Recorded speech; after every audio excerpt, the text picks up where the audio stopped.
news. Breaking news. Breaking news. Côte d'Ivoire. C'est un séjour au pas de course avec une audience à la primature accordée par le Premier ministre, chef du gouvernement, M. Patrick Hachi, à M. Bruno Le Maire, ministre français de l'économie, des finances et de la relance. Merci de rester sur CNN. Breaking news. Breaking news. Vendredi 30 avril 2021, il est 10h30 lorsque le cortège d'une dizaine de véhicules fait son entrée dans l'enceinte de la primature au plateau à Abidjan. Monsieur Bruno Le Maire, ministre français de l'économie, des finances et de la relance, en séjour à Abidjan, rencontre ce jour le Premier ministre Patrick Hachi, chef du gouvernement de la République de Côte d'Ivoire. Installé avec sa délégation dans un salon qui jouxte la salle A du bâtiment principal de la primature. Les ministres ivoiriens et français ont été rejoints par le Premier ministre monsieur Patrick Hachi afin de prendre place dans la salle A de la primature pour cette réunion importante marquée par la signature entre Proparco et le groupe bancaire de référence en Côte d'Ivoire, NCA, pour le financement des entreprises ivoiriennes. Ce partenariat est la garantie du portefeuille Choose Africa, résilience accordée par Proparco, qui permettra de couvrir 2500 milliards de francs CFA, environ 3,75 millions d'euros. Le chef du gouvernement de Côte d'Ivoire, M. Patrick Hachi, Premier ministre, a pris en premier la parole. C'est donc avec une immense joie que nous avons aujourd'hui, à l'occasion de votre visite, l'opportunité de matérialiser de façon concrète cette ambition commune par la signature justement de ce protocole entre les représentants de Proparco et de NCA Bank pour une convention, je dirais, qui va certainement amener la banque à apporter un concours significatif aux PME qui sont pour nous le secteur le plus créateur d'emplois et le plus pourvoyeur de richesses. Ce seront des prêts donc garantis à hauteur de 80% par l'AFD et donc qui va permettre certainement d'affecter des centaines, je dirais, de PME. C'est alors que l'on introduit à ce huis clos ministériel les représentants de Proparco et du groupe bancaire NCA pour la signature de cet important accord, fortement applaudi par cette assistance ministérielle franco-ivoirienne.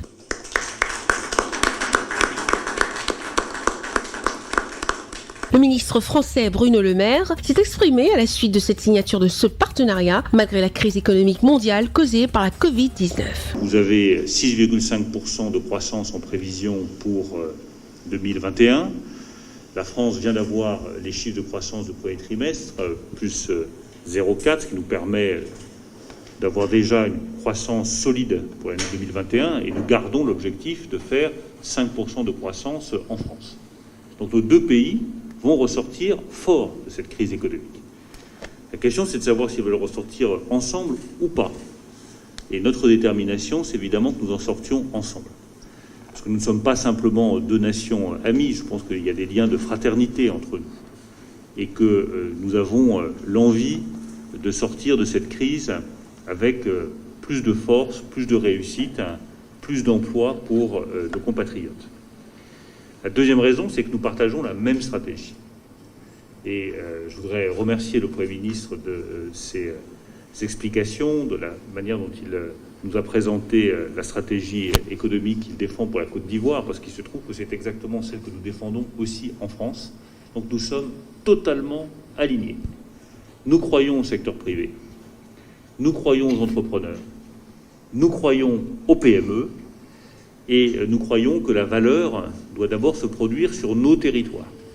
À la fin de cette cérémonie, tous ont tombé les masques et les mesures barrières pour immortaliser ce grand moment entre la France et la Côte d'Ivoire par une photo de famille avec les représentants de Proparco et de NCA Bank en présence des ministres des Finances français, M. Bruno Le Maire, Adama Coulibaly, ministre ivoirien de l'économie et des finances, marqué par la présence du Premier ministre Patrick Hachi qui, pour des besoins protocolaires, a posé avec son hôte pour la postérité. S'en est suivi un échange cordial des cadeaux, marqué par une note d'humour du Premier ministre Patrick Hachi pour le plaisir de toute l'assistance. C'est avec satisfaction que le ministre français Bruno Le Maire s'est fait accompagner sur le perron de la primature par le Premier ministre chef du gouvernement ivoirien, M. Patrick Hachi, très satisfait de cette rencontre qui honore les relations franco-ivoiriennes.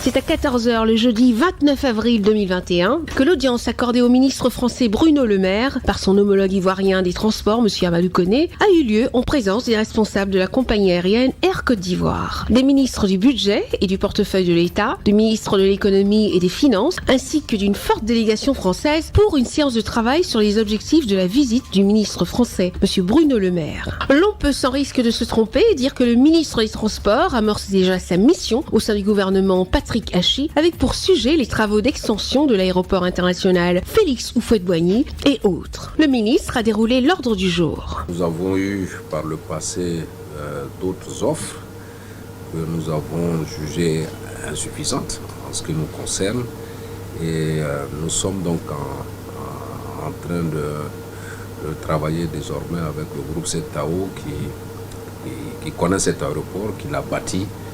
Et je suis très heureux que le gouvernement français, avec cette intention de financement de l'extension de l'aéroport, vienne nous aider à réaliser ce projet cher donc, au président Alassane Ouattara. Donc, je voudrais, à mon nom personnel et à leur nom, vous remercier et traduire toute notre reconnaissance au gouvernement français. Après cette allocution du ministre des Transports ivoirien, s'en est suivi la signature des accords entre le ministre ivoirien des Transports, les ministres ivoiriens des Finances, M. Adama Coulibaly, et son homologue français Bruno Le Maire, qui nous a livré ici ses impressions. Je crois que c'était une journée importante pour les relations entre la Côte d'Ivoire et la France. Une journée importante aussi pour le développement économique de la Côte d'Ivoire. Et la signature de cet accord sur l'extension de l'aéroport Houphouët-Boigny, je pense que c'est tout un symbole. D'abord parce que ça s'appelle l'aéroport Houphouët-Boigny et que c'est une personnalité politique qui compte dans notre histoire commune, qui suscite beaucoup de respect et beaucoup d'admiration. Ensuite parce que c'est un aéroport et qu'un aéroport c'est une porte d'entrée, c'est un signe de lien, c'est un signe d'ouverture entre nos deux pays. Je crois que c'est très important que nous gardions l'étroitesse de ces relations amicales et économiques entre la Côte d'Ivoire et la France. La Côte d'Ivoire est un pays qui réussit économiquement, puisque vous avez des taux de croissance qui font votre fierté et qui suscitent beaucoup d'admiration partout, 6,5% de croissance prévue pour 2021. Un pays qui réussit aussi politiquement, vous avez traversé des moments difficiles, tout le monde le sait, vous avez réussi à surmonter ces moments sous l'autorité du président Alassane Ouattara. Donc je pense que c'est le bon moment pour accélérer. Accélérer les projets économiques, accélérer la coopération entre la Côte d'Ivoire et la France, accélérer sur des projets structurants. L'aéroport Houphouët-Boigny, son extension, c'est un projet structurant et évidemment, le métro sur lequel je vais me rendre tout de suite, nous allons aller sur le projet de métro, c'est un projet structurant pour l'économie ivoirienne et pour les Ivoiriens dans leur vie quotidienne. Donc vraiment, je suis très heureux d'être à Abidjan aujourd'hui, très heureux d'avoir signé cet accord et je voudrais vous remercier tous les trois parce que même si on est devant la presse, on peut dire des choses intimes. Nous sommes des amis autant que des collègues de travail et je pense que c'est comme ça qu'on fait de grandes choses. Merci à tous. Merci. C'est alors que tous les signataires ont posé pour la photo de famille sous le signe de la satisfaction partagée par tous.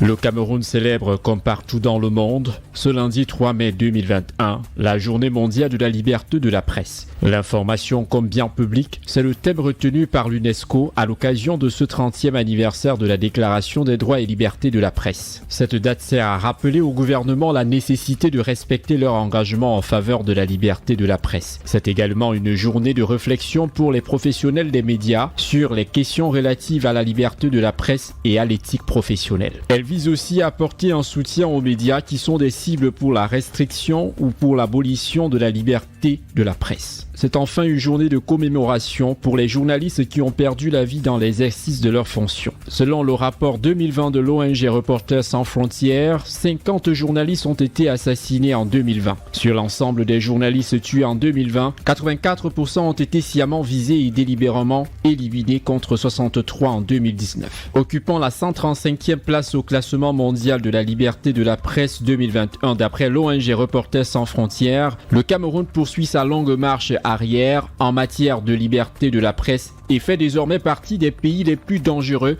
pour l'exercice du journalisme sur le continent. Le nombre pléthorique d'organes de presse souvent mis en avant par les autorités ne suffit pas à assurer un environnement favorable aux médias. Et il n'est pas rare que les journalistes subissent des tensions arbitraires et poursuites, notamment devant les tribunaux militaires et des juridictions spéciales. La célébration de cette journée offre donc l'occasion aux hommes de médias de mener des réflexions sur la situation générale de la liberté de la presse dans le monde en général et au Cameroun en particulier sur comment défendre cette liberté de la presse face au système politique et judiciaire. Elle est également une opportunité pour sensibiliser l'opinion sur la nécessité et l'importance du journalisme indépendant dans tout processus démocratique et aussi sur comment protéger l'accès à l'information et la liberté d'expression. Face à la montée de la désinformation et du discours haineux, la presse camerounaise a subi les effets de la pandémie de Covid-19 qui a également aggravé des problèmes existants. Conséquence, crise financière dans de nombreux médias de la place. Le thème de cette année, l'information comme bien public, a pour but de souligner la valeur incontestable d'une information vérifiée et fiable. Il interpelle sur le rôle essentiel que jouent les journalistes dans la production et la diffusion des informations, tout en luttant contre la fausse information et autres contenus préjudiciables. Il est donc du rôle de tous et de chacun de renouveler son engagement en faveur du droit fondamental à la liberté d'expression, à défendre les professionnels des médias afin que l'information reste et demeure un bien public.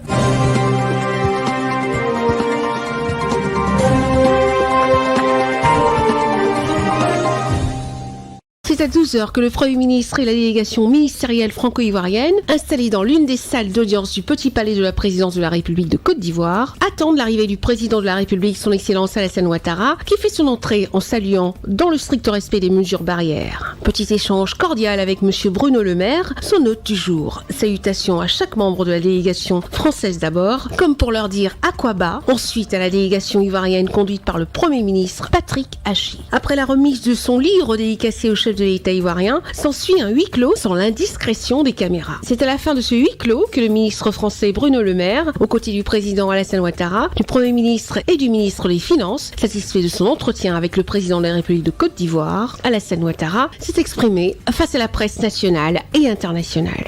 Monsieur le Président de la République, cher Alassane Ouattara, Monsieur le Premier ministre, Messieurs les ministres, je voudrais remercier en mon nom et au nom du Président de la République française Emmanuel Macron, le Président de la République Alassane Ouattara pour l'accueil très chaleureux qu'il m'a réservé et qu'il a réservé à toute notre délégation aujourd'hui. Je suis depuis hier en Côte d'Ivoire. J'ai eu l'occasion d'échanger avec le ministre des Finances, avec le ministre du Budget, avec le ministre des Transports. J'ai vu longuement ce matin le Premier ministre Patrick Hachi, que je remercie aussi de son accueil. Et je crois que nous sommes à un moment historique de notre relation, où nous avons la possibilité de sortir de la crise économique, de la crise sanitaire que nous venons de sortir, plus fort et ensemble. Vous savez, les liens d'amitié, je dirais même les liens de fraternité qui existent entre la Côte d'Ivoire et la France, je pense que c'est un des éléments solides sur lesquels nous voulons construire pour l'année 2021. Nous avons d'abord beaucoup de projets en commun, des projets qui ont été lancés par le président Alassane Ouattara et qui vont changer la vie des Ivoiriens. Je pense évidemment au projet de métro d'Abidjan. J'ai eu l'occasion hier de prendre la draisine, de voir le défi humain et le défi économique que ça représente de réaliser ce projet d'Abidjan, mais nous allons accélérer les travaux et faire en sorte que les habitants d'Abidjan puissent en voir les bénéfices le plus rapidement possible. Et la Côte d'Ivoire peut compter sur l'engagement total des entreprises françaises pour une réalisation la plus rapide possible. Nous avons aussi le projet d'aéroport, d'extension de l'aéroport Houphouët-Boigny, Nous sommes très heureux de pouvoir participer à cette extension. Je crois que c'est aussi le symbole de la qualité de la coopération économique entre nos deux pays. Je voudrais dire un mot également de la stratégie économique telle que me l'a présentée le Premier ministre Patrick Hachy. Nous avons exactement la même stratégie économique. Nous appuyer sur les PME, nous appuyer sur le dynamisme entrepreneurial de nos entrepreneurs en France comme en Côte d'Ivoire pour développer l'économie du pays. Nous avons exactement la même stratégie. Le deuxième point de cette stratégie, c'est essayer d'améliorer la gouvernance. Moi, j'essaye d'améliorer la gouvernance des finances publiques en France. Croyez-moi, c'est un défi, mais nous sommes en train de le faire, à la demande du Président de la République, et nous allons continuer dans cette direction. C'est aussi un des points de la stratégie qui a été défini par le Président de la République et par le Premier ministre ivoirien. Le troisième point de cette stratégie, c'est créer de la valeur sur nos territoires. C'est exactement la stratégie économique française, c'est exactement la stratégie que m'a présentée le Premier ministre ivoirien tout à l'heure, recréer de la valeur sur nos territoires. Prenez la filière du cacao en Côte d'Ivoire, premier producteur au monde, il faut que la valeur liée à la transformation du cacao, elle soit pour les Ivoiriens, sur le territoire ivoirien. Nous avons en France exactement la même stratégie de rapatriement de la valeur sur notre territoire. Je voudrais dire un mot également de la conférence, le sommet qui doit se tenir le 18 mai prochain en France, auquel participera la Côte d'Ivoire. Je voudrais remercier le Président de la République, Alassane Ouattara, de son implication dans la préparation de ce sommet. C'est un sommet auquel nous attachons, avec le Président de la République, une importance considérable, parce qu'il doit permettre d'éviter ce que nous redoutons, la grande divergence, à la sortie de la crise économique, entre les pays développés, qui auraient tous les moyens financiers pour redémarrer économiquement, agrandir leurs entreprises, créer des emplois, et les pays en développement qui, eux, seraient laissés en arrière. Cette grande divergence, nous voulons, avec le Président de la République, l'éviter. Et nous ne ménagerons aucun effort pour faire de ce sommet du 18 mai un grand succès pour les pays en développement, pour l'Afrique, avec l'appui d'États et de nations amies comme la Côte d'Ivoire. Donc nous y avons beaucoup travaillé, nous avons beaucoup échangé avec le ministre des Finances sur ce sujet, avec le Premier ministre, avec le Président de la République. Nous estimons que le 18 mai doit être l'occasion d'accélérer la relance économique dans les pays africains, en nous appuyant une nouvelle fois sur l'initiative privée, les entreprises et les PME. Un dernier mot enfin pour vous dire que nous avons évidemment abordé les questions de sécurité avec le Président de la République Alassane Ouattara. Le terrorisme est un fléau qui nous touche tous. Il a touché très durement la France il y a quelques jours. Et je voudrais évidemment aujourd'hui avoir un mot pour la famille de cette policière qui a été assassinée en France, à Rambouillet. C'est aujourd'hui le jour de ses obsèques. Et nous savons tous que nous sommes tous touchés, concernés directement par la menace terroriste. C'est le cas en France, c'est le cas aussi en Côte d'Ivoire, et nous voulons faire bloc. Nous faisons bloc. Le Président de la République française a fait des choix courageux pour lutter contre le terrorisme, en le faisant en France, mais aussi là où il peut se développer, en particulier dans la région subsahélienne. Et la Côte d'Ivoire sait qu'elle peut compter sur ce sujet, comme sur tous les autres, sur le soutien complet de la France. Voilà, cher Alassane, je voudrais, pour terminer, te dire un mot plus personnel, pour te dire à quel point nous avons été impressionnés par la manière dont tu as su réconcilier les Ivoiriens et traverser une période politique difficile, avec beaucoup de constance, beaucoup de détermination et surtout beaucoup de sagesse. Merci, Monsieur le Président. À la question teintée d'humour du Président de la République, Alassane Ouattara, adressée à la presse. Des questions pour le ministre? Pas de questions? C'est formidable. Aucune question n'a été posée par toute la presse, preuve que tout a été dit et bien dit.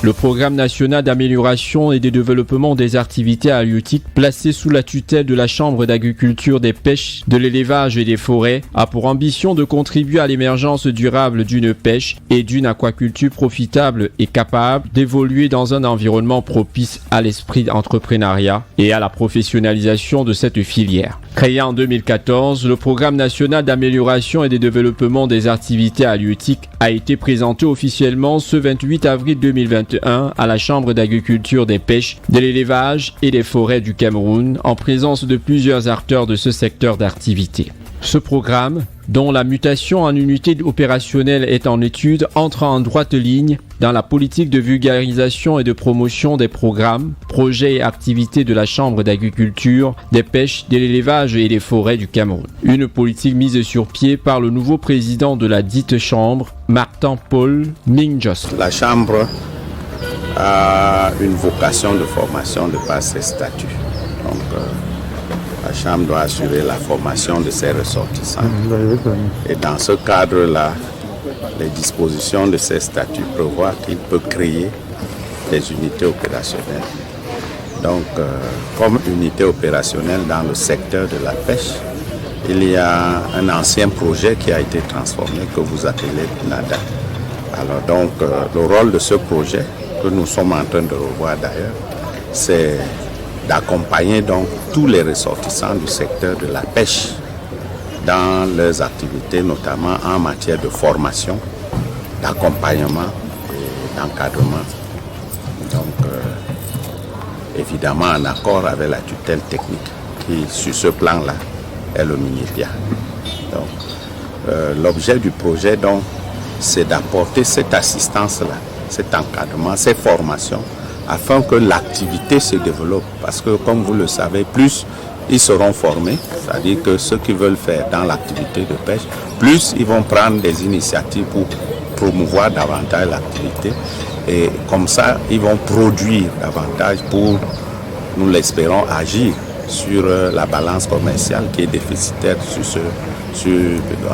pour tout ce qui est produit de la pêche. Présent sur l'ensemble du territoire national et plus particulièrement dans les zones à fort potentiel halieutique, le programme national d'amélioration et de développement des activités halieutiques entend se mettre davantage en œuvre pour un meilleur suivi du secteur aquacole hors sol, afin de lutter davantage contre le chômage des jeunes au Cameroun. La Chambre d'agriculture, pour le rappeler, est une institution consulaire dont la mission fondamentale est d'assurer la représentation des intérêts des agriculteurs, éleveurs et forestiers qu'elle encadre.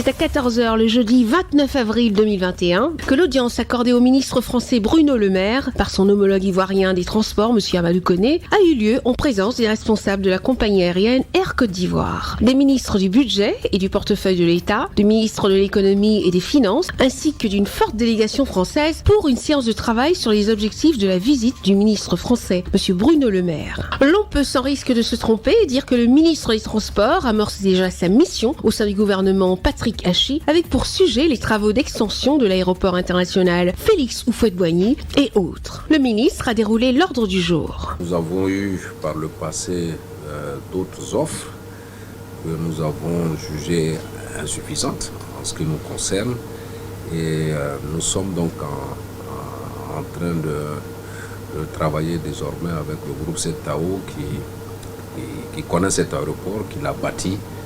Et je suis très heureux que le gouvernement français, avec cette intention de financement de l'extension de l'aéroport, vienne nous aider à réaliser ce projet cher donc, au président Alassane Ouattara.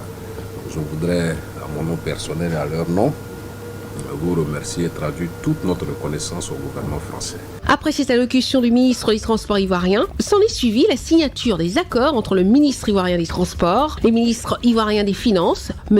Adama Coulibaly, et son homologue français Bruno Le Maire, qui nous a livré ici ses impressions. Je crois que c'était une journée importante pour les relations entre la Côte d'Ivoire et la France.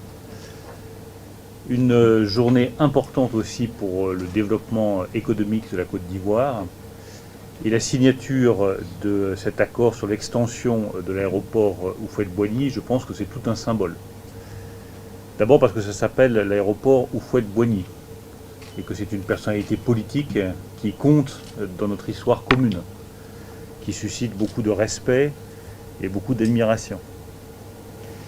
Ensuite parce que c'est un aéroport, et qu'un aéroport c'est une porte d'entrée, c'est un signe de lien, c'est un signe d'ouverture entre nos deux pays. Je crois que c'est très important que nous gardions l'étroitesse de ces relations amicales et économiques entre la Côte d'Ivoire et la France. La Côte d'Ivoire est un pays qui réussit économiquement, puisque vous avez des taux de croissance qui font votre fierté et qui suscitent beaucoup d'admiration partout, 6,5% de croissance prévue pour 2021. Un pays qui réussit aussi politiquement, vous avez traversé des moments difficiles, tout le monde le sait, vous avez réussi à surmonter ces moments sous l'autorité du président Alassane Ouattara. Donc je pense que c'est le bon moment pour accélérer. Accélérer les projets économiques, accélérer la coopération entre la Côte d'Ivoire et la France, accélérer sur des projets structurants. L'aéroport Houphouët-Boigny, son extension, c'est un projet structurant. Et évidemment, le métro sur lequel je vais me rendre tout de suite, nous allons aller sur le projet de métro, c'est un projet structurant pour l'économie ivoirienne et pour les Ivoiriens dans leur vie quotidienne. Donc vraiment, je suis très heureux d'être à Abidjan aujourd'hui, très heureux d'avoir signé cet accord.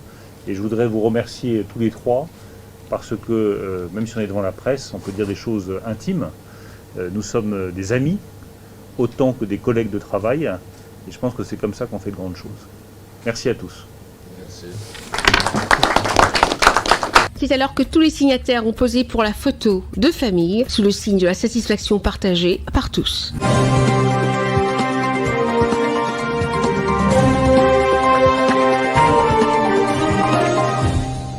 Jean-Ernest Masséna Gallet-Bibéer, accompagné d'une forte délégation d'experts, a effectué le 29 avril 2021 un aller-retour entre Douala et Yaoundé. Objectif, effectuer un test de sécurité sur les nouveaux trains express de voyage entre les deux capitales du pays. Après la dernière catastrophe ferroviaire des ECA survenue en octobre 2016, les activités de ce train rapide desservant Yaoundé et Douala, les deux principales villes du pays, avaient été suspendues. Une suspension qui a permis au gouvernement ainsi qu'aux différentes parties prenantes d'acquérir 4 nouvelles locomotives et réhabiliter plus d'une dizaine de voitures voyageurs. Le ministre Gallet-Bibéer a conduit le voyage d'essai de l'Intercity Express entre les deux capitales camerounaises et pour lui, ce fut une agréable tournée. Vous savez que depuis le 21 octobre 2016, suite à l'accident survenu à Ezeka, nous n'avons plus eu de transport voyageurs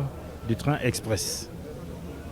Entre-temps, le gouvernement de la République a acquis 4 locomotives neuves et réhabilité 11 voitures de l'ancien parc Soulé, et ce depuis le mois d'août 2020. Sur très haute instruction donc, du président de la République, relayé par le Premier ministre chef de gouvernement, nous avons été appelés à effectuer ce jour un test de sécurité de ce train express entre Douala et Yaoundé. Ce que je peux vous dire, c'est qu'au sortir de ce voyage fort agréable, au cours duquel 4 principales localités ont été couvertes, à savoir Edea, Ezeka, Makak et Ngoumou, nous sommes satisfaits de ce voyage. D'abord sur le plan sécuritaire, assurance nous a été donnée par notre partenaire stratégique. Sur le plan du confort du voyage en lui-même, nous avons constaté des véhicules vraiment complètement réhabilités, tous climatisés, avec une ergonomie de très haut niveau que nous avons beaucoup appréciée. Nous avons apprécié également l'engouement des populations à chacune de ces étapes. Initialement, nous avons prévu nous arrêter 2 minutes chaque fois, mais nous avons été obligés de rester un peu plus. C'est un trajet qui est essentiellement fait pour 4h, 4h30. Ça a été un peu plus long compte tenu de l'engouement des populations qui apprécient à leur juste valeur, cette réalisation de ce jour. Pendant la séance de débriefing de ce voyage, le directeur général de Camrail, Pascal Mini, a rassuré davantage le ministre et sa délégation sur les améliorations apportées à la maintenance des locomotives et les voies ferrées, mais aussi à la formation du personnel tel que les conducteurs de train pour un service de qualité. Comme vous l'avez vu, au cours de ce voyage, la première des choses qui a été soulignée, c'est la sécurité. Il n'y a pas de transport, en règle générale, et de transport ferroviaire sans sécurité. L'objectif de la sécurité au sein de Camrail, c'est bien sûr de tendre vers le zéro accident. C'est bien sûr une volonté affichée par l'ensemble du personnel de Camrail, à la fois pour les passagers, pour le fret de Camrail et pour le personnel de Camrail. La sécurité, je suis relativement pas bien placé pour en parler puisque je viens de l'aéronautique. Dans l'aéronautique, il y a une trentaine d'années, un certain nombre de mesures ont été mises en place pour tendre vers des références de sécurité de premier plan. Nous nous efforçons au sein de Camrail de faire la même chose, c'est-à-dire de travailler sur les mentalités et de rechercher les faits, et non pas des têtes. La mise en service prochaine de ces nouvelles voitures de voyage sur les voies ferrées constituera une belle offre de transport pour les populations de ces deux villes du pays. Une action qui témoignerait à suffisance d'une bonne coopération entre les partenaires privés et l'État du Cameroun. Monsieur Aboubakar Abo, président du conseil d'administration de Camrail. Aujourd'hui, le service est rétabli entre Yaoundé et Douala et je pense que c'est à saluer. Nous sommes très heureux et ceci, c'est grâce à l'engagement du gouvernement et à qui s'est associé le partenaire majoritaire Bolloré pour que, n'est-ce pas, le service voyageur demeure la vitrine de notre chemin de fer. Et je pense que l'engagement fort du partenariat public-privé s'illustre aujourd'hui encore davantage et je crois que nous devons remercier tous les partenaires, nous devons remercier et exprimer toute notre gratitude au gouvernement qui, par son engagement, aujourd'hui, nous avons le service voyageur Yaoundé-Douala qui est en train de se rétablir. Tout en saluant les efforts fournis par le gouvernement dans le cadre de l'amélioration des conditions de transport ferroviaire, les populations des gares desservies ainsi que celles des localités traversées par le chemin de fer appellent de tous leurs vœux une reprise rapide du train.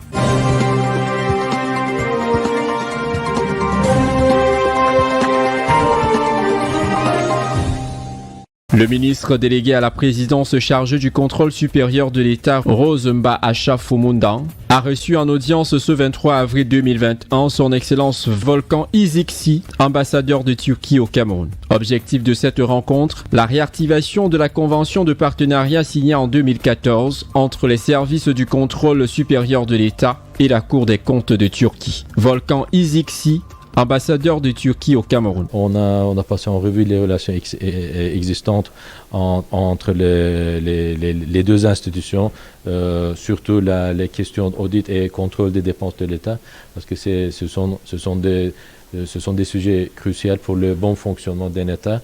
Et dans ce sens, je me suis permis de lui mentionner qu'elle avait une tâche très lourde, très difficile, parce que les dépenser c'est facile, mais contrôler c'est plus difficile.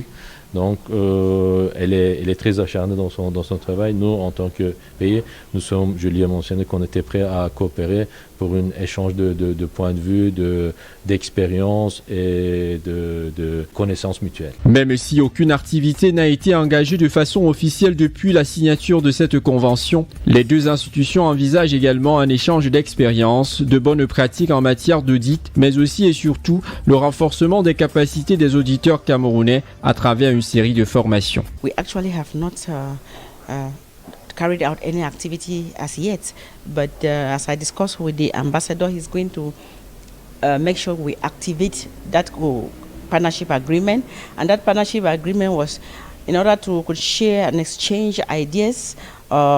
We can train, they could train as far as organized training to train our professional staff, and as well as even conduct audits and share experiences and knowledge sharing between the two institutions, so as to enhance and add some value to our institutions, so that the population can as well benefit from whatever we're going to do here, because when the budget has already, or when expenditure has already been done, it is quite difficult to control. Cette visite du diplomate turc vient consolider davantage les liens d'entraide et d'amitié qui lient les deux pays.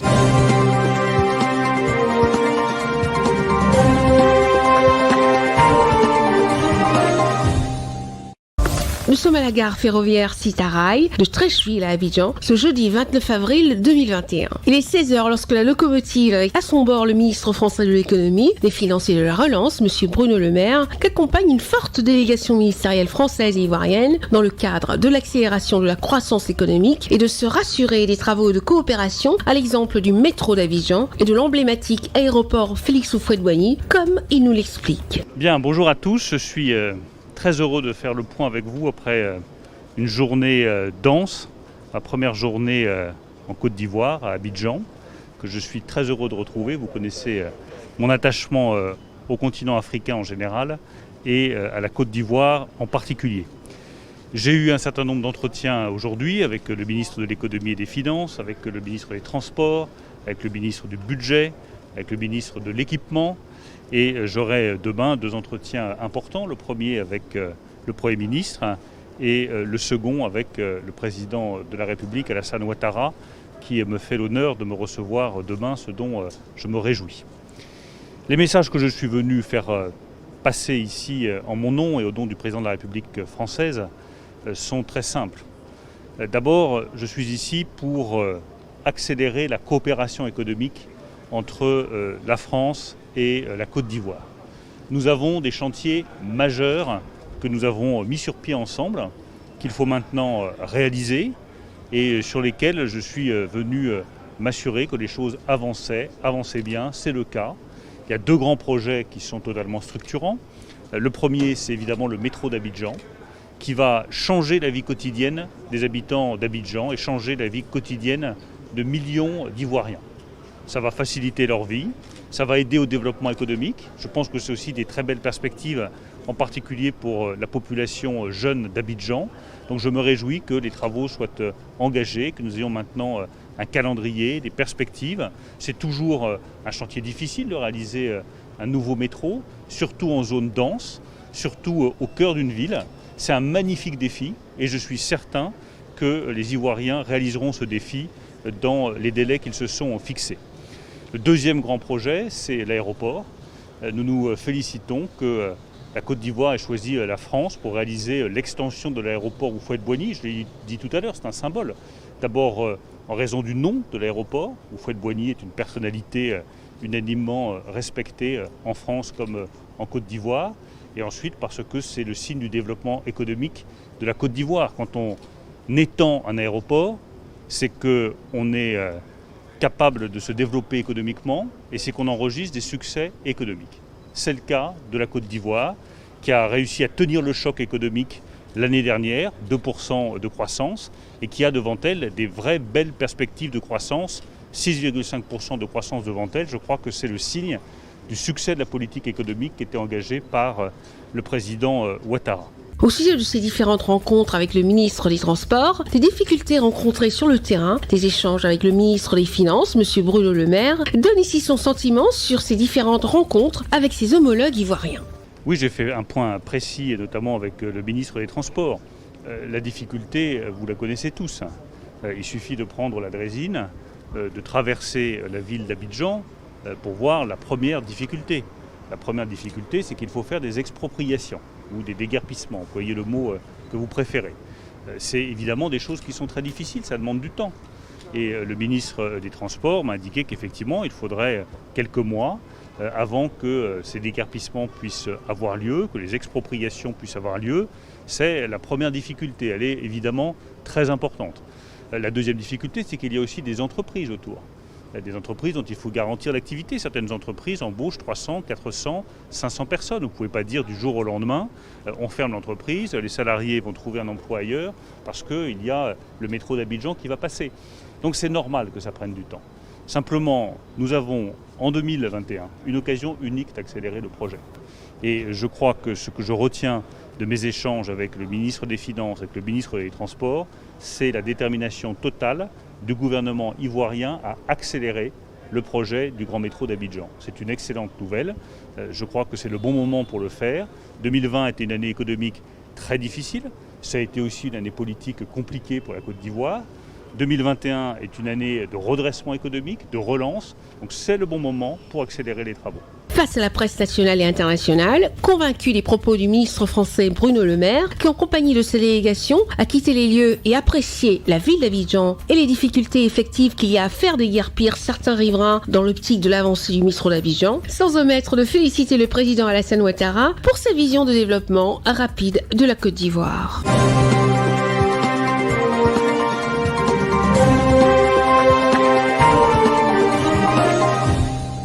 Chères travailleuses, chers travailleurs, cette fête légale constitue pour vous un moment d'intense communion socio-professionnelle, mais se déroule dans un contexte sanitaire particulier qui a conduit le gouvernement à mieux encadrer les festivités.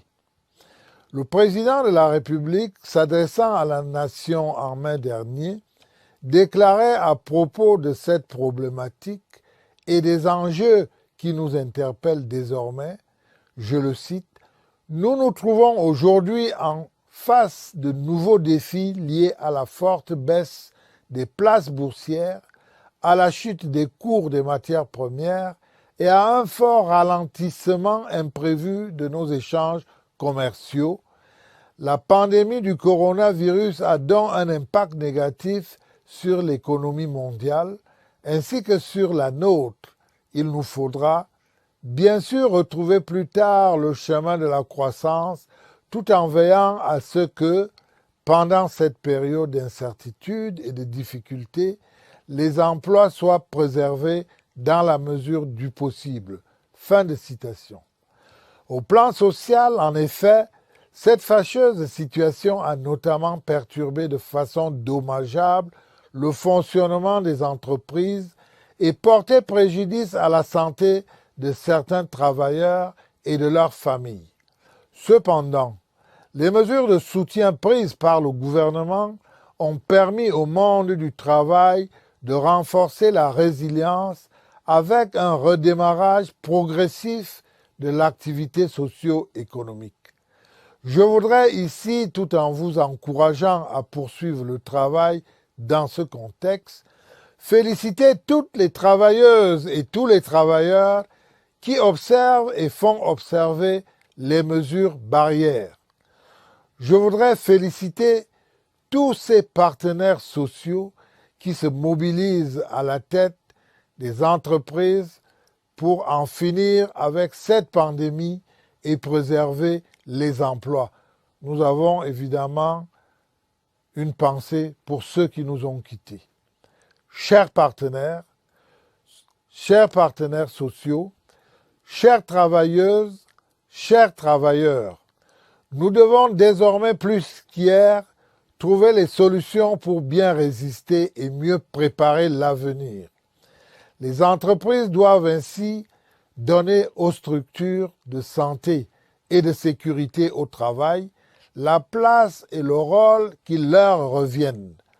Je vous exhorte donc, à l'occasion de cette édition de la Fête internationale du travail, à faire des comités d'hygiène et de sécurité et des services médicaux du travail, qui sont également des outils de dialogue social, de véritables leviers à actionner dans le cadre de la riposte globale contre le Covid-19 dans le monde du travail. Je vous invite à privilégier des activités de réflexion et de sensibilisation au sein de vos entreprises et administrations, mais également à travers les divers médias et plateformes digitales dans le but de poursuivre de manière appropriée la promotion du travail décent qui constitue l'une des composantes majeures du progrès social prôné par le président de la République, son Excellence Paul Biya.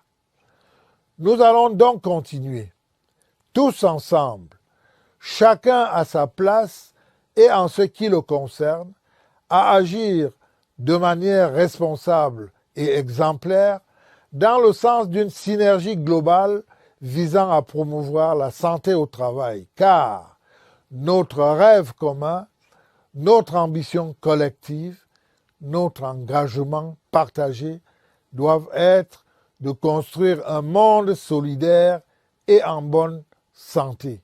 Bonne fête.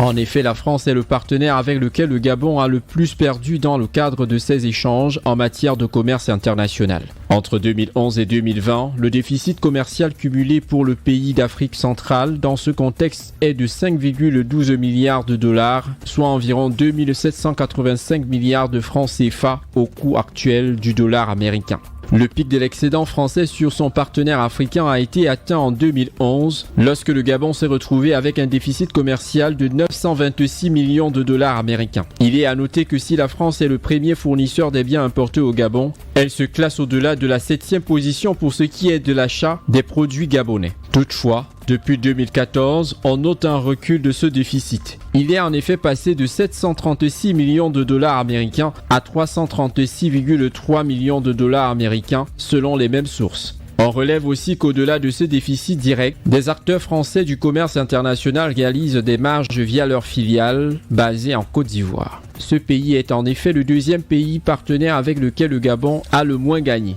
avec un déficit cumulé de 1 milliard de dollars américains sur la période analysée. Rappelons que les partenaires avec lesquels le Gabon a le plus gagné ces 10 dernières années sont la Chine, avec un excédent cumulé de 9 184,5 milliards de francs CFA, suivi des États-Unis d'Amérique. Merci d'être sur CNN, la télévision autrement. Les programmes se poursuivent. Retrouvez en ligne toute l'info en continu sur CWeb Info, 100% info, non-stop.